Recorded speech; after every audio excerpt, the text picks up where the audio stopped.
अस्सलाम वालेकुम। जैसा कि आप जानते हैं मैं हूँ फिर सजाद, जो कि ये देखो ये पड़े हैं बिल्ला उस्ताद। इस गाड़ी का डीज़ल का काम हो रहा है, ये स्टार्ट नहीं होती। और दूसरा, आप मुझे तो जानते ही हो गए, हर वीडियो में मैं आपके सामने आता हूँ, रिक्वेस्टें करता हूँ। तो उम्मीद है कि आप इस बार मेरी रिक्वेस्ट एक्सेप्ट करोगे ज़रूर। तो हमें जल्दी जल्दी हमारे चैनल को सब्सक्राइब कर ले ते इथाई असां क्योंकि साढ़े जेड़े व्यूअर हैं ना वो अदन भी सरैकी च गाल कीता तो करो। यही वास्ते असां सरैकी च गाल करेंदे पे हुण हाँ। सरैकी दस इन्हां को जड़ा इते असां देखो ये गड्डी खोती है इन्हें बिल्ले उस्ताद।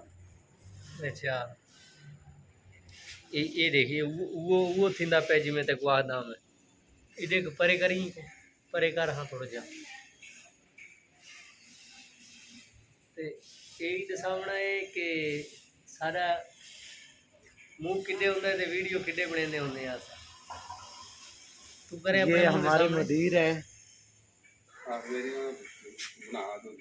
हाथ आगू परे कर ले ये हमारे मुदीर हैं। ये देखो, जो कि आप जानते ही होगे, हमने आपको पहले वीडियो में भी अपना मुदीर दिखाया है। अब ये देखो मुदीर आज बहुत ज़्यादा थके हुए हैं, पानी पी रहे हैं। आज हमारे मुदीर को थोड़ा सा सट भी लगा है सर पे थोड़ा सा। तो हाँ जी, अल्लाह खैर करे। आपने दुआ करनी है तो हमें अपने दुआओं में याद रखना। अल्लाह हाफिज़।